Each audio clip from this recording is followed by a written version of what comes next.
2009 সালের 10 জানুয়ারি ক্ষমতায় বসার পরেই আমরা লক্ষ্য করেছি বিডিআর সদর দপ্তর, তখন এটার নাম বিডিআরই ছিল, পিলখানার মর্মান্তিক ঘটনা, যেখানে 57 জন কমিটেড দেশপ্রেমিক চৌকস সেনা অফিসারকে অত্যন্ত নিষ্ঠুরভাবে খুন করা হয়েছিল।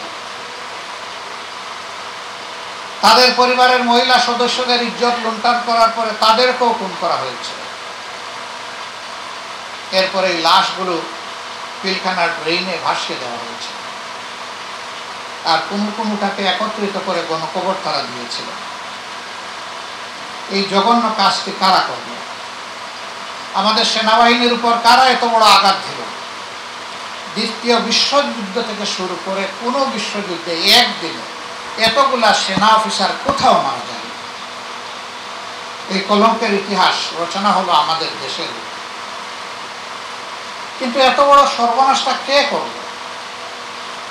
আজ পর্যন্ত জাতির কাছে তা উন্মোচিত হলো না।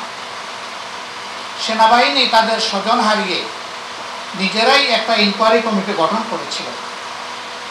3 দফা চাপ দিয়ে সেটাকে সংশোধন করার পরেও জনগণকে সেটা জানতে দেওয়া হয়নি।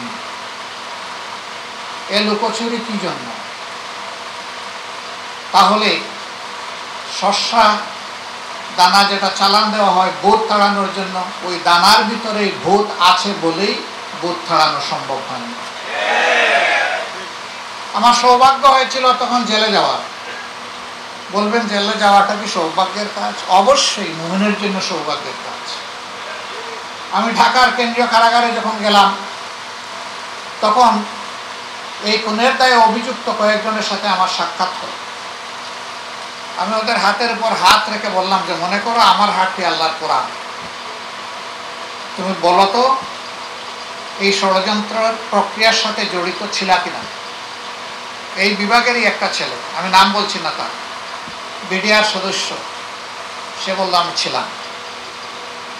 আমি বললাম তোমরা নাকি অনেক মিটিং করেছ? বলে যে হ্যাঁ, 22টা মিটিং হয়েছে, আমি 21টাতে ছিলাম, একটা আমি অসুস্থতার কারণে যেতে পারি। কোথায় হয়েছে সবগুলোর নাম বলে দিল। কারা করেছে 2-4 জনের নাম বলে হঠাৎ করে তার খেয়াল এসে বলে থাক আর বলবো না, থেমে গেল। যাদের নাম বলল এরা সামরিক বাহিনীর সাথে বিডিআর এর সাথে জড়িত কেউ নয়।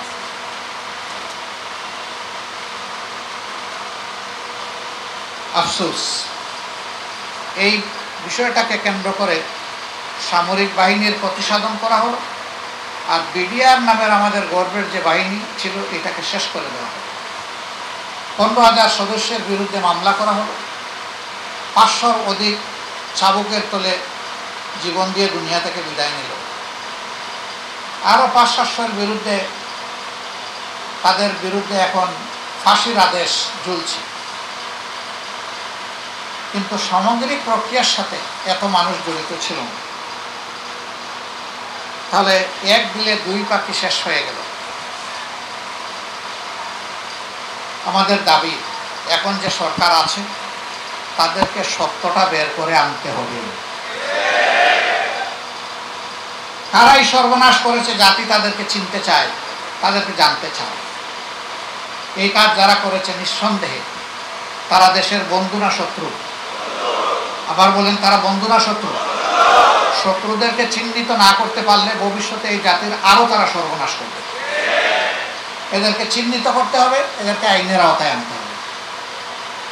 আর নির্দোষ বিডিআর সদস্য যারা এখন জেলের ভিতরে ঢুকে ঢুকে মরছে, ইনসাফের দাবি হচ্ছে তাদের বিষয়ের পরিসমাপ্তি টেনে তাদেরকে মুক্ত করে দেওয়া। কিন্তু সত্যিকারের দোষী যারা, তাদের অবশ্যই মুক্ত করা ঠিক হবে না। এদেরকে তাদের উপযুক্ত শাস্তিটা বুঝাই দেবে। সম্মানিত ভাইয়েরা, সেই থেকে যে বাংলাদেশের সর্বনাশের কাজটা শুরু হলো, 4 আগস্ট 2024 পর্যন্ত অব্যাহত থাকলো।